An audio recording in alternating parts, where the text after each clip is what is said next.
Welcome, traveler of time, to tonight's gentle descent into the quiet corners of history. Whether you're resting after a long day or simply seeking a moment of calm, I'm grateful to have you here. Do let me know where you're listening from and what hour it is for you. I imagine us as glowing dots on a spinning globe, connected by curiosity and the hush of night. And if this peaceful storytelling brings a little stillness to your day, feel free to subscribe. We'll have many more historical tales to share. But here's what's truly fascinating. These weren't just random acts of debauchery hidden in dark corners. What we're talking about is an entire organized industry that operated openly in the heart of one of Rome's most prosperous cities.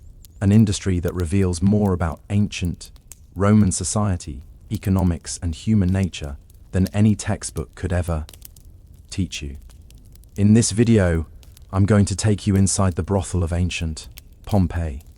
We'll explore how this trade actually worked, who were the people involved, and what their stories can tell us about life in the Roman Empire. But I need to warn you up front. This isn't your typical history lesson. The evidence we're dealing with is graphic, controversial, and at times deeply disturbing by modern standards. What makes this even more incredible is that we have names, faces, and personal stories of real people who lived and worked in these establishments. People like Nolia Primogenia, whose story we'll uncover later, and the mysterious woman known only as the sorceress of Pompeii. These weren't just statistics or anonymous figures from history. They were real human beings with hopes, dreams, and struggles that got frozen in time on that fateful day in 79 AD. By the end of this series, you'll understand not just what happened in these places, but why they existed, how they shaped Roman culture, and what their sudden preservation can teach us about one of history's most fascinating civilizations. And trust me, some of these revelations will completely change how you think about the ancient world. But before we step into the shadowy streets of ancient Pompeii's red light district, let me paint you a picture of what this city was really like in its final days. Picture this. It's a sweltering afternoon in August 79 AD. The streets of Pompeii buzz with activity as merchants hawk their wares. Slaves hurry past carrying a wine and olive oil, and wealthy Romans in their pristine togas discuss business deals in the shade of marble columns. The air is thick with the smell of bread baking, fish sauce fermenting, and the constant underlying scent of sulfur from the mountain that looms over everything. This isn't the quiet museum piece we know today. This is a living, breathing commercial hub with over 15,000 residents. Money flows through these streets like water. Pompeii sits at the intersection of major trade routes, its port bustling with ships from across the Mediterranean. Fortunes are made and lost daily, and with that wealth comes every vice and pleasure that money can buy. Now, here's where most history books get squeamish, but we're not going to shy away from the truth. Sex was big business in Pompeii, and it wasn't hidden away in shame. It was advertised, regulated, and integrated into daily life in ways that would shock modern sensibilities. Walk down any major street in Pompeii, and you'd encounter something that would stop you in your tracks. Carved into stone sidewalks, etched into building walls, painted on shop fronts, you'd see explicit images that leave absolutely nothing to the imagination. These weren't crude graffiti made by rebellious teenagers. These were professional advertisements, directional signs, and artistic decorations commissioned by business owners and approved by city officials.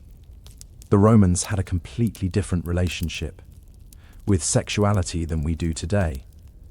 What we consider private and taboo, they treated as natural and commercial.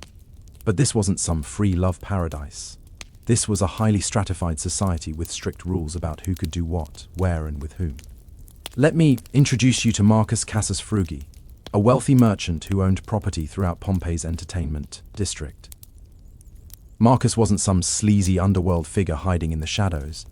He was a respectable businessman, a member of the local elite who saw the sex trade as just another investment opportunity. His properties included taverns, small hotels, and yes, establishments that catered to more intimate needs. Marcus represents something crucial about Roman society that modern people often misunderstand. The Romans didn't see a moral contradiction between public respectability and profiting from vice. In fact, wealthy Romans regularly invested in gladiator schools, taverns, and brothel while maintaining their status as pillars of the community. But here's where it gets really interesting. The people working in these establishments weren't all the same. Roman society was incredibly complex with rigid hierarchies that determined everything about a person's life, including their sexual autonomy. At the top were the wealthy courtesans, women, like Fella, whose beauty and wit could command prices that ordinary citizens couldn't afford. Festella wasn't technically a prostitute in the way we might understand the term. She was more like a high-class companion, educated, refined, and selective about her clients. She could read and write, spoke multiple languages, and entertained senators and wheel. Thy merchants in luxurious surroundings, fast stillers, house discovered in Pompeii's more affluent quarter, tells a story of surprising independence. The fresco on her walls depict not just erotic scenes but also images of female empowerment, goddesses, and symbols of protection. This wasn't the dwelling of a victim, but of a woman who had found a way to thrive within the constraints of her society. But Festilla's story is just one layer of a much more complex reality. Women like Iris, a freed slave who descend the social ladder, and you encountered what we might call a mid-tier establishment. Iris had purchased her freedom, probably using money earned through sex work, and now ran her own business. She employed other women, managed her own finances, and even owned property. Her story challenges our assumptions about powerlessness and exploitation in the ancient world. Iris's establishment, located near the Forum, catered to merchants, travelers, and middle-class Romans. The building itself reveals fascinating details about how these businesses operated. Multiple small rooms, each decorated with different erotic scenes, surrounded a central courtyard where clients could drink wine, eat food, and socialize before making their selection. But perhaps most intriguing are the inscriptions found scratched into the walls of Iris's establishment. These aren't just crude drawings or boastful claims. They're personal messages, some heartbreakingly intimate. One reads in Latin, "I was here with Glacia, and she made me forget my troubles." Another says, "Restituta, you have such a wicked tongue." These glimpses into private moments humanize experiences that historical records usually reduce to statistics. Yet the story becomes much darker as we continue down the social hierarchy. At the bottom were the slaves, women and men who had no choice in their circumstances, no control over their bodies, and no hope of escape except through the unlikely possibility of earning enough to purchase their freedom. These individuals worked in the most basic establishments, the true brothel that modern excavations have revealed in shocking detail. The most famous of these is the Lupanar, a two-story building that has become synonymous with Pompeii's sex trade, but calling it famous almost seems wrong given the human tragedy it represents. This wasn't glamorous or romantic. This was industrial-scale exploitation housed in a building so small and cramped that it's difficult to imagine human beings living and working there. The Lupanar contained 10 tiny rooms, each barely large enough for a narrow bed. The walls were decorated with explicit frescoes, but these weren't artistic expressions of sexuality. They were essentially menus, advertising services available within. Above each room was a small window, and archaeologists have found evidence that names were posted there, presumably identifying which worker was available in each space. What makes the Lupanar even more haunting is the graffiti left by clients. Over 120 inscriptions have been found, ranging from crude boasts to surprisingly tender expressions of affection. One client wrote, "Mirtis, you suck well." Another left the message, "I screwed many girls here, but..." Others revealed glimpses of genuine human connection. I love Chia, and success was here with Petronia. These weren't just commercial transactions, they were human interactions, however constrained by the brutal realities of slavery and exploitation. But here's what's truly remarkable about the archaeological evidence from Pompeii. We can actually trace the lives of specific individuals who worked in these establishments. We know their names, can see the spaces where they lived and worked, and in some cases can follow their stories across multiple locations and time periods. Take the case of Prima, whose name appears in multiple locations throughout the city. Prima seems to have worked her way up from the most basic establishments to more comfortable circumstances, possibly purchasing her freedom and eventually operating her own business. Her story, pieced together from inscriptions, property records, and archaeological evidence, represents one of the few success stories we can document or consider the mysterious figure known only as the Syrian woman, whose exotic origin was apparently part of her appeal to Roman clients. References to her appear throughout the city, suggesting she developed a significant reputation and possibly accumulated considerable wealth. The Syrian woman represents the international nature of Pompeii's sex trade, which drew workers from across the Mediterranean world. These personal stories matter because they remind us that we're not just studying an abstract historical phenomenon. We're examining the lives of real people who navigated complex social and economic systems, made difficult choices, and found ways to survive and sometimes thrive in circumstances that were often beyond their control. But understanding these individual stories requires understanding the larger system they were part of. Roman attitudes towards sexuality were shaped by concepts of power, status, and social hierarchy that are fundamentally different from modern Western values. In Roman society, sexual activity wasn't primarily about love, pleasure, or personal fulfillment. It was about power and social positioning, who you could have sex with, how, and under what circumstances, were all determined by your place in the social hierarchy. Freeborn Roman citizens had rights and protections that slaves and foreigners didn't possess. Men had privileges that women couldn't access. The wealthy had options that the poor company you'd never afford. This creates a complex moral landscape that doesn't fit neatly into modern categories of right and wrong, consensual and exploitative, empowered and victimized. Some women in Pompeii's sex trade clearly operated with considerable independence and accumulated significant wealth. Others were trapped in circumstances of brutal exploitation with no possibility of escape. Understanding this moral complexity becomes even more crucial when we examine the legal framework that governed Pompeii's sex trade. Roman law didn't prohibit prostitution, but it did create elaborate regulations that reveal the contradictions at the heart of Roman society. The legal code distinguished between different types of sexual commerce based on the social status of the participants. A freeborn Roman woman who engaged in prostitution would lose her citizenship rights and be classified as infames, legally infamous.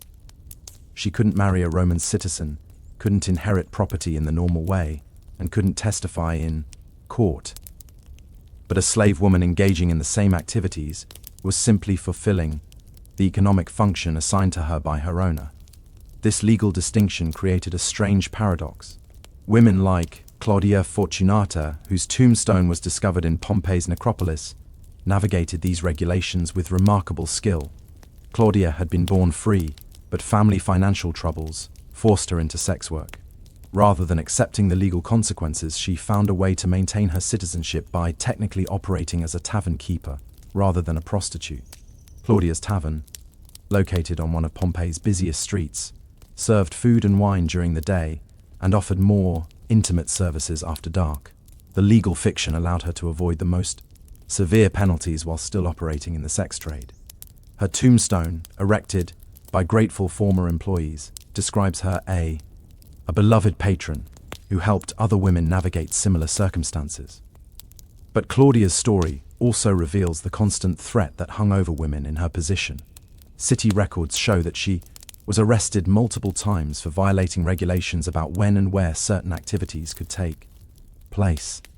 Each arrest meant fines, and accumulated violations could result in exile or worse. The stress of constant legal jeopardy took its toll, and Claudia died young, probably in her early 30s. The regulations extended beyond individual workers to the physical spaces where the trade operated. Roman law required that certain activities be conducted in designated areas away from temples, schools, and respectable residential neighborhoods. This created distinct red light districts, and Pompeii had several. The largest was located near the harbor, where sailors and merchants created steady demand for entertainment.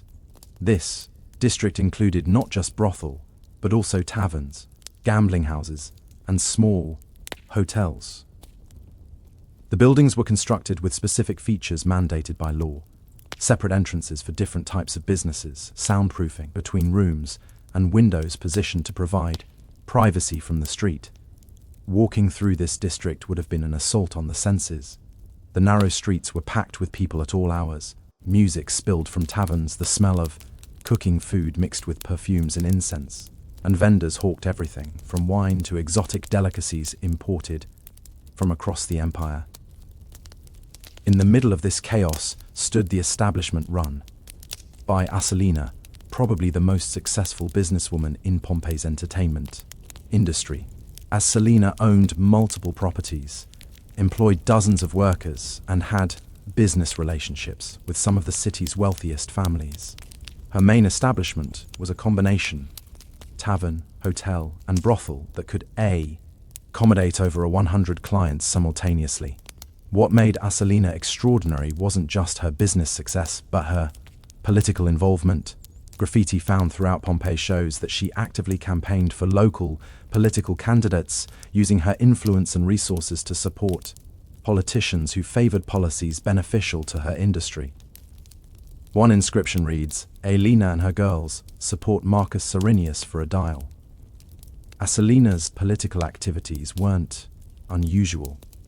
The sex trade was so economically important to Pompeii that politicians couldn't afford to ignore it. Tax revenues from these businesses helped fund public works projects, religious festivals, and municipal services.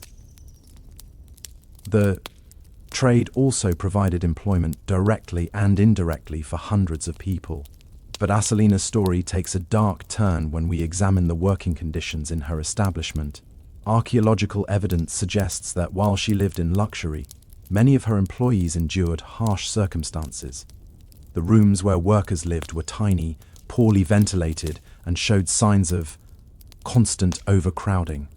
Medical evidence from skeletal remains indicates high rates of disease, malnutrition, and physical trauma. This contrast between Asalina's success and her workers' suffering illustrates one of the most troubling aspects of Pompeii's sex trade.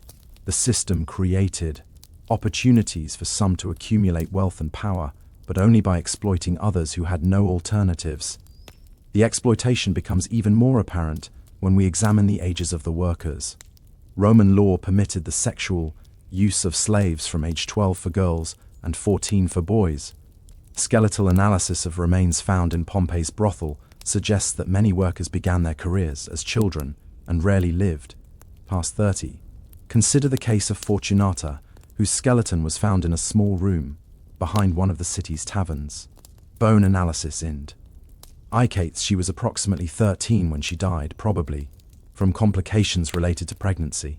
Scratched into the wall beside her bed was a single word: Mama. This heartbreaking discovery reminds us that behind the economic statistics and legal regulations were real children, torn from their families and forced into circumstances no human being should endure. Yet even within this system of exploitation, we find evidence of resistance, adaptation, and occasionally triumph. The graffiti in Pompeii's brothel includes messages that suggest workers found ways to maintain dignity and human connection despite their circumstances. One inscription found in the lupanar reads, "Sabina, you suck well, but you charge too much." Below it, in different handwriting, someone added, "Sabina says you get what you pay for." This exchange suggests that some workers maintained enough agency to negotiate prices and defend their professional reputation. Another fascinating example comes from a small establishment near the amphitheater, where archaeologists found a room decorated entirely by one of the workers. The fresco depicts not erotic scenes, but images of freedom, birds in flight, open doors, distant mountains. The artist, whose name we'll never know, created a private world of hope and imagination within the confines of her physical imprisonment. These small acts of resistance and self-expression become even more poignant when we consider the broader social context. Roman society was built on the assumption that some people existed primarily to serve the pleasure and convenience of others. Slaves, foreigners, and the poor were considered fundamentally different from freeborn Roman citizens with fewer rights to bodily autonomy, personal dignity, and self-determination. This social hierarchy wasn't just theoretical, it was enforced through law, custom, and violence. Workers in Pompeii's sex trade who tried to leave their positions illegally could be hunted down and severely punished. Those who became pregnant were expected to continue working until the very end, and their children automatically became slaves unless special arrangements were made. But the hierarchy also created unexpected opportunities. Some workers used their intimate access to wealthy and powerful clients to gather information, build networks, and accumulate resources that could eventually purchase freedom or protection. Marcus Appidius Sabinus, a wealthy wool merchant, maintained a long-term relationship with a woman named Tish, who worked in one of the Harbour District establishments. Their relationship, documented in love letters found in Marcus's house, evolved from commercial to personal over several years. Marcus eventually purchased Tish's freedom, married her in a private ceremony that wasn't legally recognized but was socially accepted, and included her in his business operations. Taika's story represents one of the few documented cases of someone completely escaping the sex trade through a personal relationship. But her letters reveal the psychological complexity of her situation. Even after gaining her freedom, she struggled with feelings of shame and uncertainty about her place in respectable society. Her relationship with Marcus was genuine, but it was also built on the foundation of their original commercial transaction. The economic relationships were equally complex. Pompeii's sex trade operated on multiple levels simultaneously. At the street level, individual transactions involved small amounts of money, often just enough to buy a meal or a cup of wine. But at the ownership level, successful establishments generated enormous profits that were invested in real estate, shipping, manufacturing, and other legitimate businesses.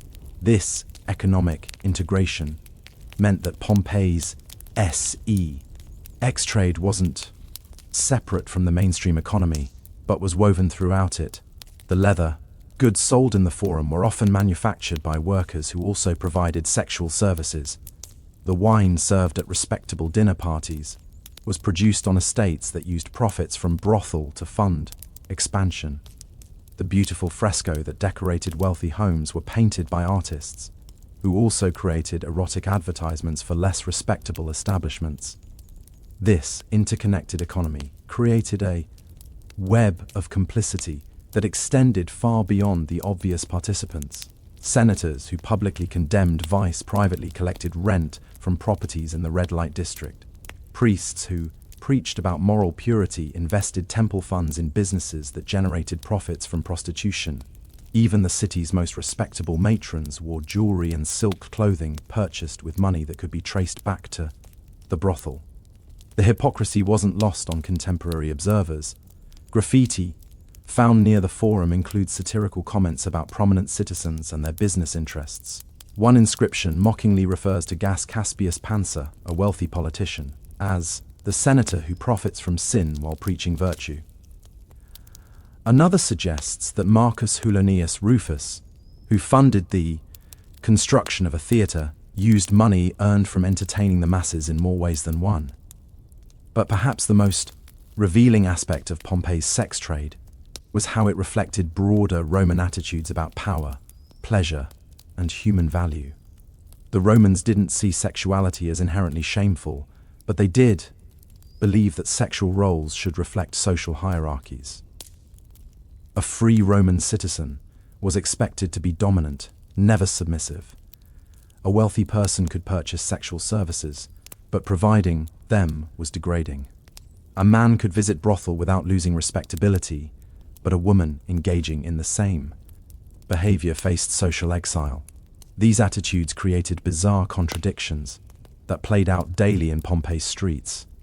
Consider the case of Lucius Cicius, a young aristocrat from a prominent family who became infatuated with a male slave named Ganades, who worked in one of the city's more exclusive establishments. Lucius visited regularly, spent enormous sums, and even wrote love poetry that was later found carved into the walls of Ganymede's room. But when Lucius's father discovered the relationship, the scandal wasn't about the homosexual aspect, which was socially acceptable for a Roman man as long as he remained the dominant partner. The problem was that Lucius had fallen in love, had allowed himself to become emotionally vulnerable to someone of inferior social status.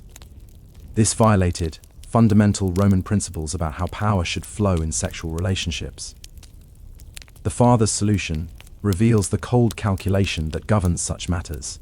Rather than simply forbidding the relationship, he purchased Ganymede, freed him, and then arranged for him to disappear from the city. Lucius was married off to a respectable young woman within a month. The emotional devastation this caused both young men was considered irrelevant compared to maintaining proper social order.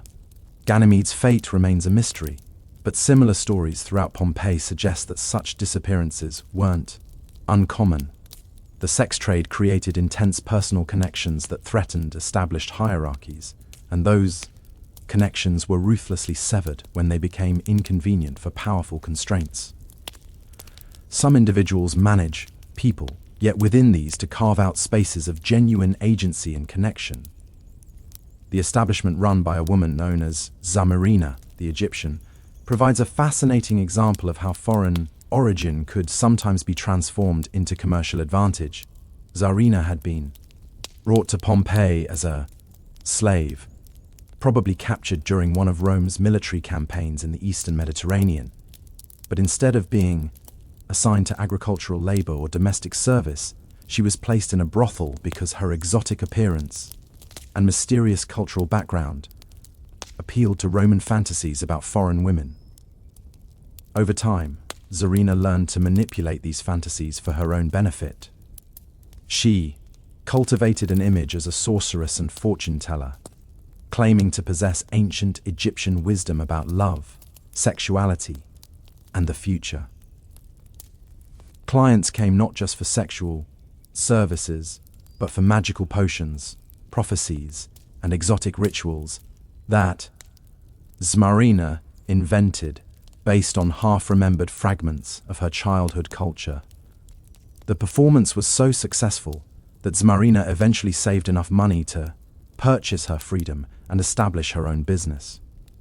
Her house, discovered in a residential area rather than the traditional red light district, was decorated with authentic Egyptian artifacts mixed with Roman erotic art.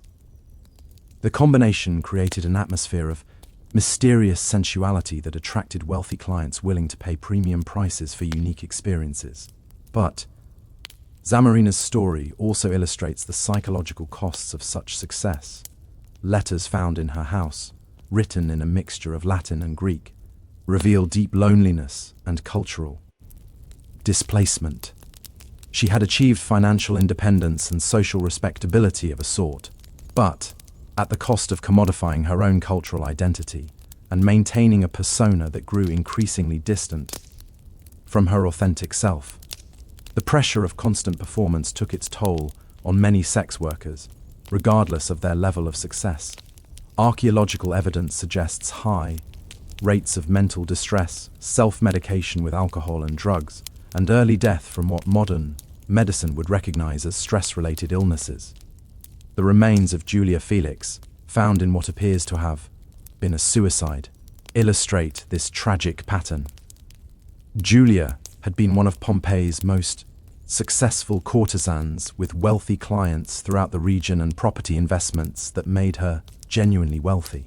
But her private writings, preserved by volcanic ash, reveal crushing anxiety about aging, losing her looks, and being discarded by clients who could always find younger alternatives.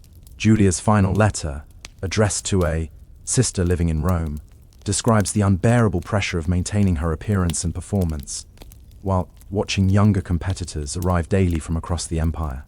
She writes, "I'm 31 years old, which might as well be 60 in this business.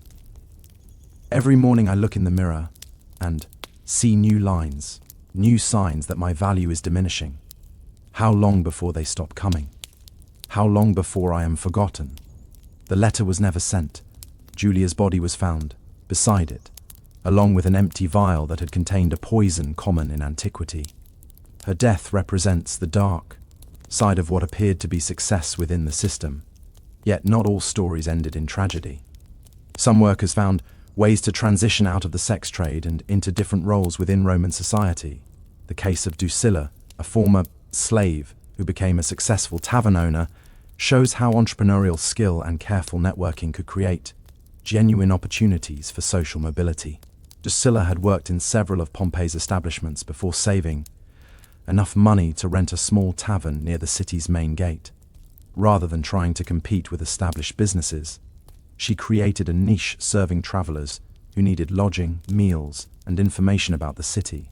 Her background in the sex trade actually proved advantageous because she understood the entertainment industry and could direct visitors to appropriate establishments, while maintaining her own respectability. Over time, Drusilla's tavern became an unofficial information center where merchants, travelers, and local residents came to exchange news, conduct business, and socialize. She reinvested her profits in the business, expanding the building and hiring employees who were themselves trying to transition out of sex work. Drusilla's success wasn't just personal. She created a model that other women followed, establishing a network of businesses that provided alternatives to direct participation in prostitution, while still serving the broader entertainment economy. These businesses operated in the gray area between respectability and vice, offering services that respectable establishments couldn't provide while maintaining enough legitimacy to avoid constant legal harassment. The network included women like Secunda, who operated a small hotel that catered to couples seeking privacy for extramarital affairs, and Tertia, who ran a shop selling cosmetics, perfumes, and aphrodisiacs imported from across the Mediterranean. These businesses required insider knowledge of the sex trade but allowed their operators to maintain social respectability and legal protection. The success of this network demonstrates that Pompeii's sex trade wasn't just about exploitation and victimization. It was also about economic opportunity, social mobility, and the creation of alternative spaces where people excluded from mainstream society could build lives and communities. But these success stories shouldn't obscure the fundamental brutality of the system. For every Drusilla or Smerina who managed to achieve independence, there were dozens of workers who remained trapped in circumstances of exploitation and abuse until their deaths. The skeletal remains found throughout Pompeii's brothel tell a story of systematic violence that went far beyond the sexual exploitation. Many skeletons show evidence of repeated injuries consistent with physical punishment. Malnutrition was common, suggesting that workers were fed barely enough to maintain their ability to work. Disease spread rapidly in crowded, unsanitary conditions, and medical care was minimal or non-existent. Perhaps most disturbing are the remains of children and adolescents found in these establishments. Roman law may have permitted the sexual use of young slaves, but the physical evidence suggests that many died from injuries and illnesses directly related to this abuse. These weren't abstract, legal concepts, but real children whose lives were destroyed by adult greed and cruelty. The discovery of infant remains in several locations suggests that pregnancy and childbirth in these establishments were often fatal for both mother and child. Without adequate medical care or nutrition, complications that might have been manageable elsewhere became death sentences. Those infants who survived faced immediate enslavement and eventual entry into the same system that had destroyed their mothers. This cycle of exploitation was maintained through a combination of economic incentives, legal structures, and social attitudes that dehumanized certain categories of people. Slaves weren't considered fully human under Roman law, so their suffering was legally irrelevant. Foreigners were assumed to be naturally inferior, making their exploitation seem justified. The poor were blamed for their circumstances, as if poverty were evidence of moral failure rather than systemic inequality. These attitudes weren't unique to the sex trade, but permeated every aspect of Roman society. The same legal and social structures that permitted sexual exploitation also supported the gladiatorial games, agricultural slavery, and military conquest that were central to Roman civilization. The brothel of Pompeii were just one manifestation of a broader system, built on the assumption that some people existed primarily to serve the pleasure and convenience of others. Yet within this system, moments of genuine humanity persisted. The graffiti found throughout Pompeii's establishments includes not just crude commercial messages, but also expressions of love, friendship, and mutual support among workers. One inscription reads, "Sisters in sorrow, sisters in hope." Another says, "Tomorrow will be better than today." These messages remind us that even in the most dehumanizing circumstances, people found ways to maintain connections, offer comfort, and preserve dignity. The workers in Pompeii's brothel weren't just victims or commodities, but complex human beings who responded to their circumstances with the full range of human emotions and behaviors. Their stories matter not just as historical curiosities, but as reminders of human resilience in the face of systematic oppression. They also serve as warnings about what happens when societies construct elaborate justifications for treating certain groups of people as less than fully human. The eruption of Mount Vesuvius on that August day in 79 AD didn't just preserve buildings and artifacts, it froze in time an entire social system, complete with all its contradictions, cruelties, and occasional moments of grace. The ash that buried Pompeii also buried the stories of people like Fortunata, Tish, Drusilla, and countless others whose names we'll never know. But their stories continue to speak to us across nearly 2,000 years, challenging us to confront uncomfortable truths about power, exploitation, and human dignity. They remind us that the line between civilization and barbarism is often thinner than we'd like to believe, and that the most revealing aspects of any society are often found in the shadows rather than in the monuments and Ophic IL records. As we continue to excavate and study Pompeii's remains, we're not just uncovering ancient history, we're examining the consequences of social systems that reduce human beings to commodities, that justify exploitation through legal and religious frameworks, and that allow suffering to persist as long as it remains profitable for those in power. The preservation of these stories becomes even more powerful when we consider how close they came to being lost forever. The morning of August 24th, 79 AD, started like any other day in Pompeii. Workers in the entertainment district woke up, prepared for another day of serving clients, managing businesses, and navigating the complex social hierarchies that governed their lives. None of them knew they had less than 12 hours left. Archaeological evidence suggests that many establishments were operating normally when the eruption began. Coins found scattered on floors indicate that transactions were taking place. Meals were being prepared in kitchens. Beds were occupied. The business of human desire and commercial exploitation was proceeding exactly as it had for decades. But as the mountain began to rumble and ash started falling, the carefully constructed social order that governed Pompeii's sex trade began to collapse. Suddenly, the hierarchies that seemed so permanent and natural revealed themselves to be fragile human constructions that meant nothing in the face of natural disaster. Consider what happened at Asilena's establishment. When the eruption began, social conventions would normally have required that free citizens be evacuated first, then freed slaves, then property slaves last. But archaeological evidence suggests that in the chaos and terror of that day, such distinctions became meaningless. Bodies found huddled together in the building's basement include people from every social class, clinging to each oath, without regard for status or previous relationships. The remains of Asalina herself were found in a small storage room, clutching what appears to be a bag of coins and jewelry. But beside her was the skeleton of a young woman whose dental analysis suggests she was one of Asalina's workers. In their final moments, the successful businesswoman and the exploited slave faced death as equals. Their previous relationship transformed by shared terror into something approaching human solidarity. This pattern repeats throughout the archaeological record. In establishment after establishment, the rigid social hierarchies that governed daily life dissolved as people faced the reality of imminent death.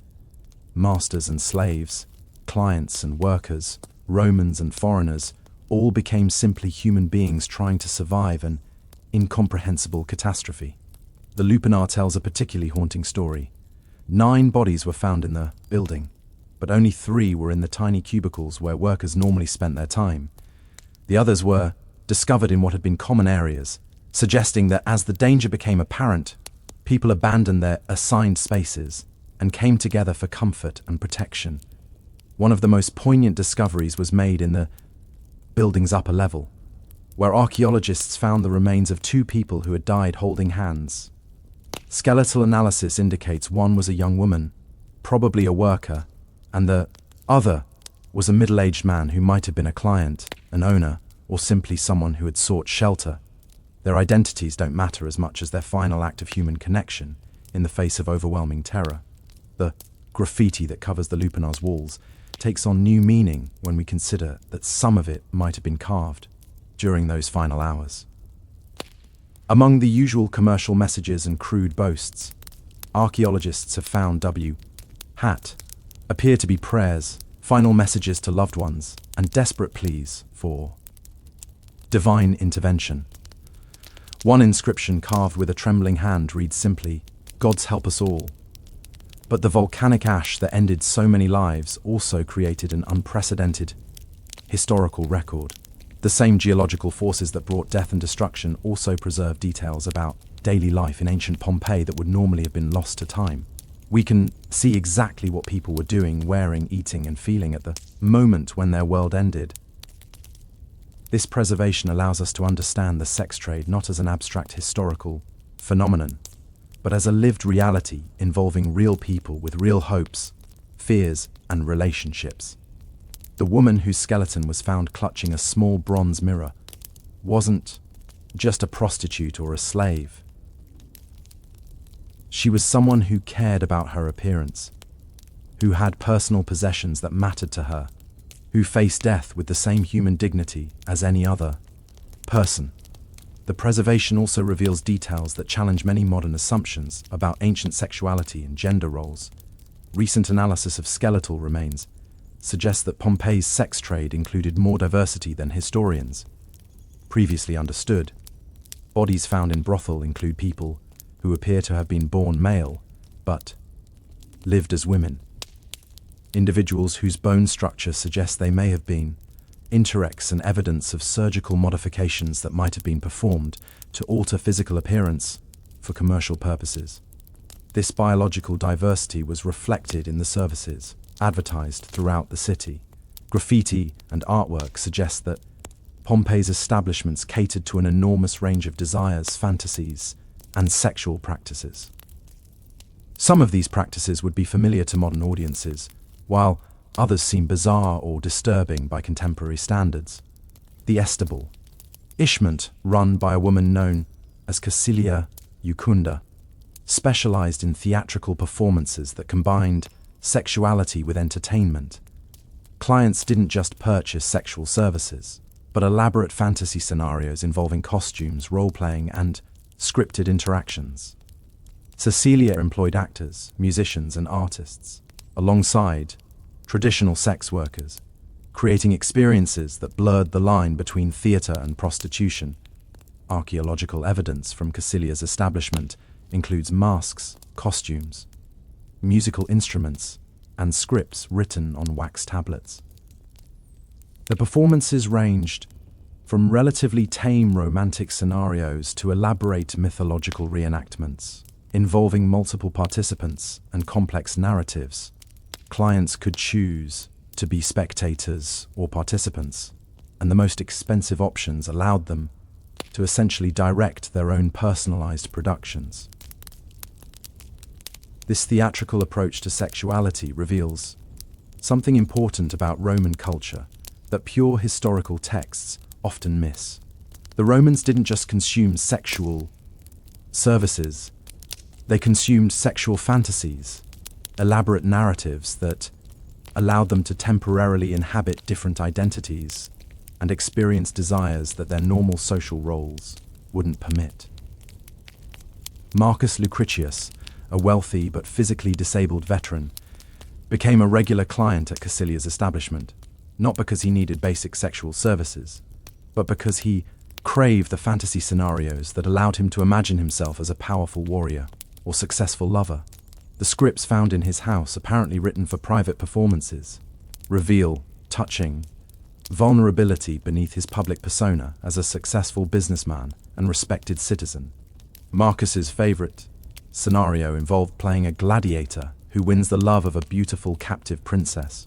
The script is surprisingly sophisticated, with genuine character development and emotional depth. For Marcus, who walked with a severe limp from a war injury and had never married, these performances provided not just sexual gratification, but emotional fulfillment and temporary escape from the limitations of his physical reality. The relationship between Marcus and the actress, who usually played the princess, a woman called Fortunata Prima, evolved over several years from purely commercial to something approaching genuine affection. Their correspondence, preserved in Marcus's house, reveals a complex emotional connection that transcended their original business relationship. Fortunata Prima wrote to Marcus about her dreams of leaving the theater and opening a small shop selling cosmetics and perfumes. Marcus responded with detailed business advice and eventually provided the financial backing for her venture. Their letters suggest that their relationship became a source of mutual support and genuine care, even though it remained grounded in the commercial transaction that had brought them together. This transformation from commercial to personal relationships appears to have been more common than historians once believed.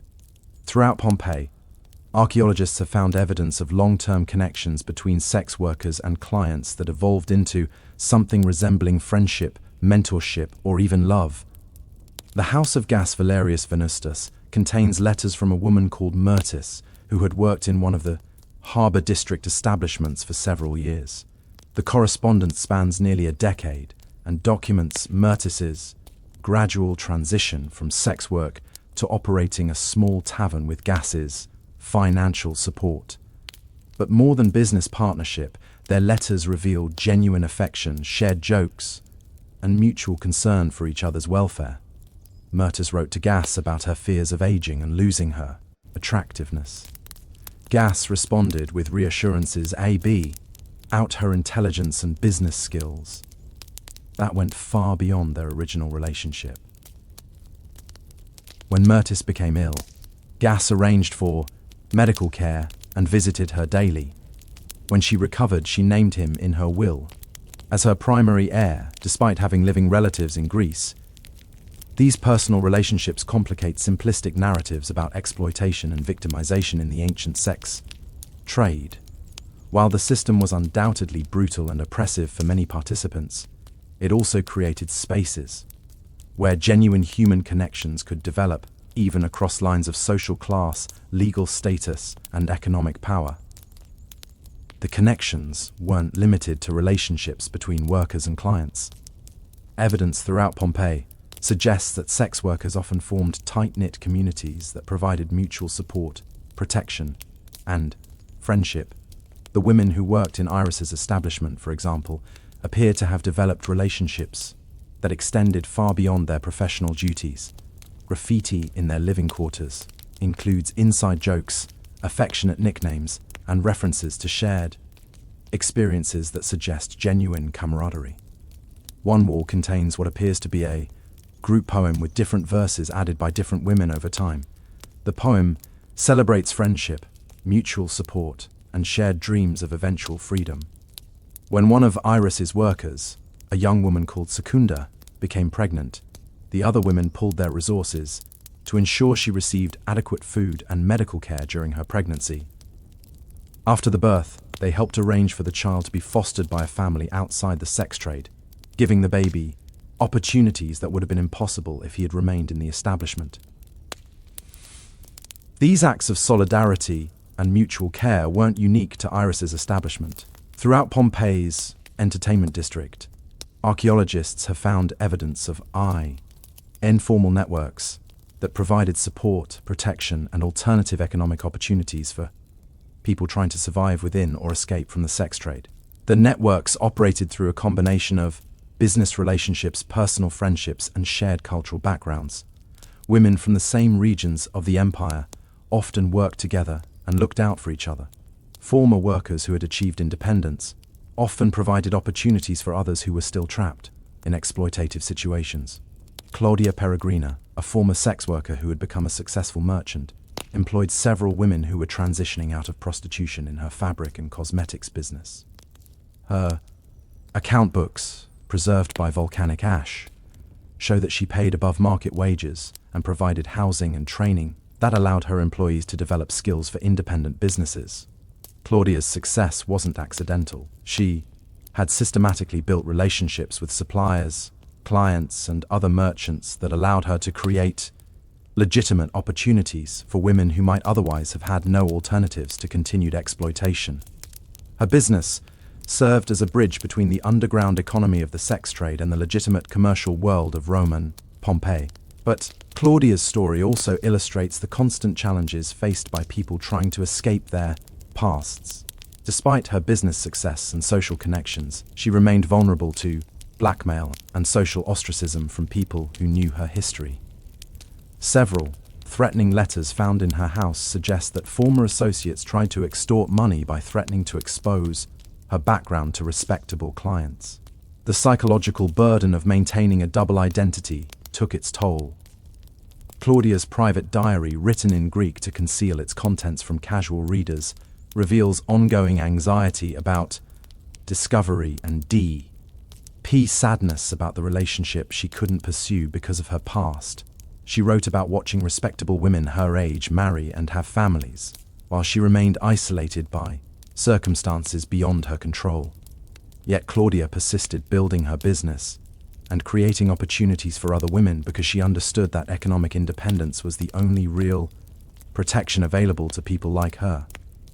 Her success inspired others and demonstrated that escape from the sex trade was possible with sufficient determination, skill, and luck.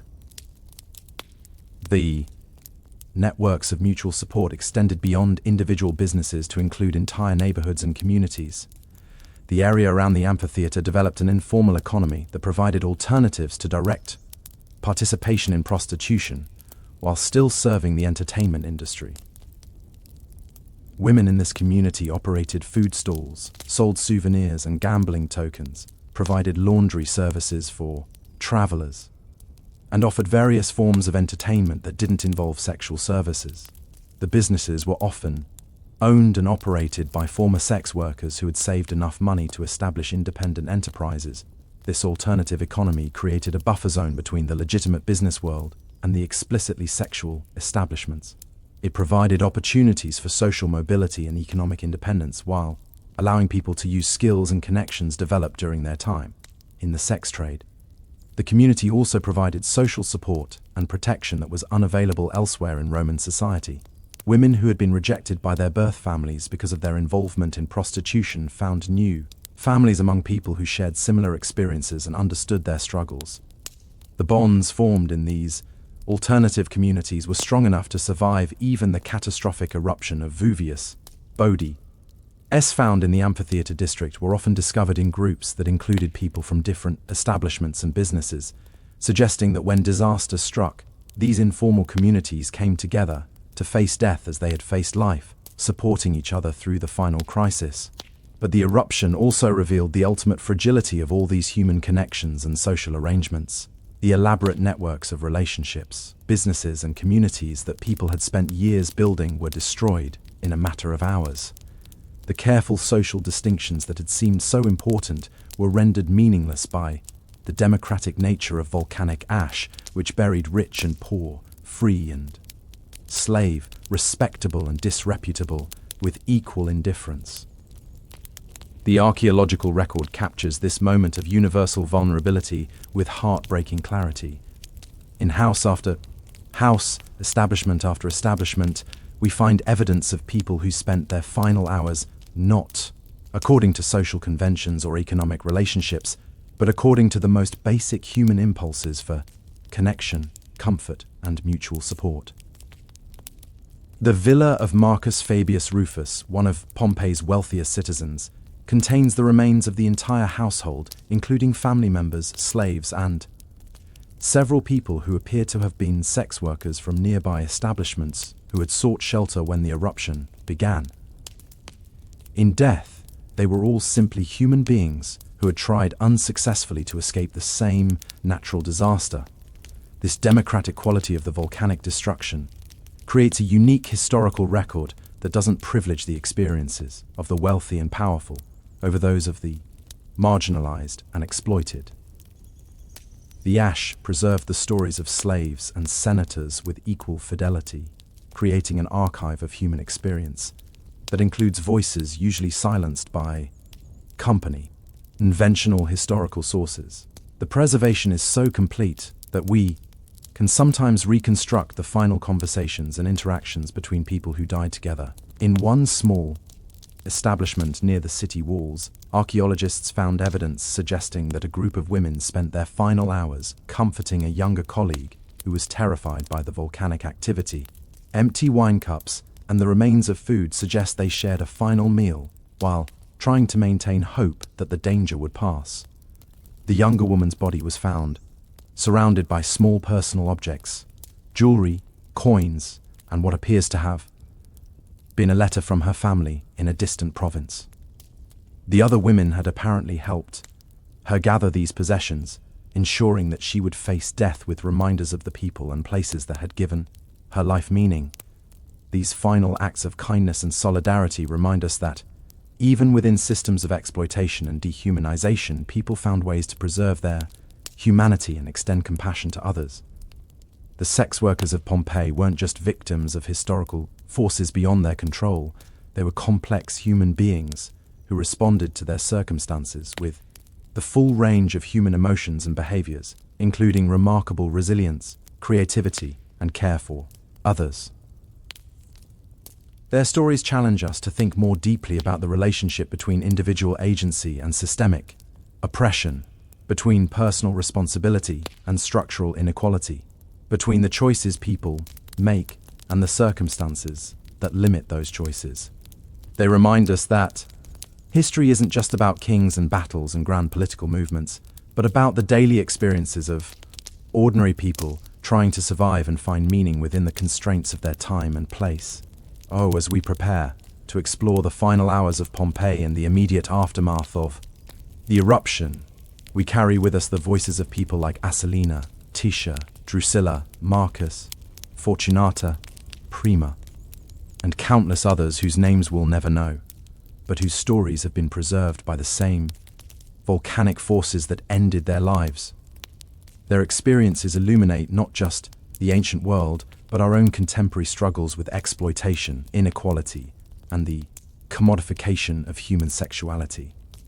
They remind us that the fundamental questions about human dignity, economic justice, and social responsibility that we grapple with today are not new, but have been central to human societies for thousands of years.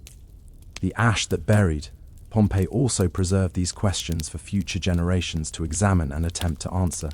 As we continue to excavate and study the remains of this ancient city, we're not just uncovering the past, but confronting ongoing challenges about how societies should organize themselves and treat their most vulnerable members. The morning of August 24th began with subtle tremors that most residents dismissed as routine seismic activity. The Campion region had always been geologically restless, and minor earthquakes were so common that people barely noticed them anymore. But in the establishments throughout Pompeii's entertainment districts, this particular morning would reveal character and humanity in ways that normal circumstances never could. At the luxurious villa that housed Livia, Antonia's exclusive courtesan business, the tremors interrupted what should have been a typical day of preparation. Livia had built her reputation serving only the wealthiest clients, senators, and merchants who paid premium prices for discretion and sophistication. Her establishment was more like a private club than a brothel, with marble floors, imported silk hangings, and gardens, where clients could conduct business while enjoying entertainment. But Baya's success hadn't made her forget her own origins. She had started as a slave in one of the harbor district's most brutal establishments, enduring years of exploitation before a wealthy patron purchased her freedom and set her up in business. Now at 35, she employed a dozen women and had accumulated enough wealth to live comfortably for the rest of her life. The earthquake that morning was stronger than usual, strong enough to crack the plaster on several walls and send expensive pottery crashing to the floor. But what distinguished Livia's response from that of other business owners was her immediate concern for her employees' safety rather than her property damage. While other establishment owners focused on securing their valuables and assessing financial losses, Livia gathered her workers and began discussing evacuation plans. She had survived enough disasters, both natural and human, to recognize when normal precautions might not be sufficient. The mountain had been restless for days, and she trusted her instincts more than official reassurances about public safety. Her decision to take the seismic activity seriously probably saved several lives.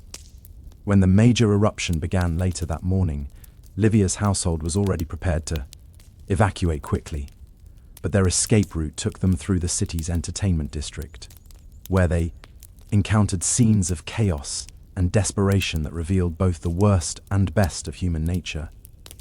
In the narrow streets near the Lupanar, panic had already begun to spread as ash started falling more heavily. The building's owner, a man named Gas Mummius, who had never shown any concern for his workers' welfare, had fled immediately with his personal valuables, abandoning the women trapped inside to fend for themselves. But Livia stopped her own escape to help. Despite having no legal obligation or business relationship with the Lupanar's workers, she recognized their desperate situation and couldn't simply walk past. Her group broke down the building's main door, which had been locked from the outside, and helped evacuate 7 terrified women who had been trapped in the basement. The rescue wasn't without cost. The delay meant that Livia's group now faced much more dangerous conditions as ashfall increased and toxic gases began to affect breathing. Several members of her party, including Livia herself, began showing signs of respiratory distress that would prove fatal within hours. Yet, even as her own situation became desperate, Livia continued making decisions that prioritized others' welfare over her own survival. When the group reached a fork in the evacuation route, she chose the path that would take them past other establishments where people might need help, rather than the more direct route to safety outside the city. The archaeological evidence suggests that Livia's final hours were spent moving from building to building in the entertainment district, helping coordinate evacuations and providing leadership in a situation where official authority had completely broken down. Her body was found in a doorway, apparently having collapsed while trying to help an elderly woman who couldn't walk quickly enough to keep up with the evacuation. The woman Livia died trying to save was Antonia Kennis, a 70-year-old former slave who had spent nearly 5 decades working in Pompeii's brothel. Antonia purchased her freedom years earlier and now operated a small tavern that served the entertainment district's workers and clients. She was beloved by younger women who sought her advice about navigating the dangers and opportunities of their profession. When the evacuation began, Antonia's age and poor health made it impossible for her to move quickly enough to escape the advancing ash cloud.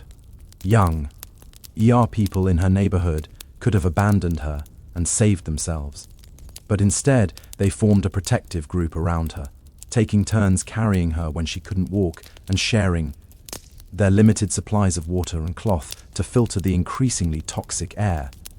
The group's progress was agonizingly slow, but they refused to leave Antonia behind.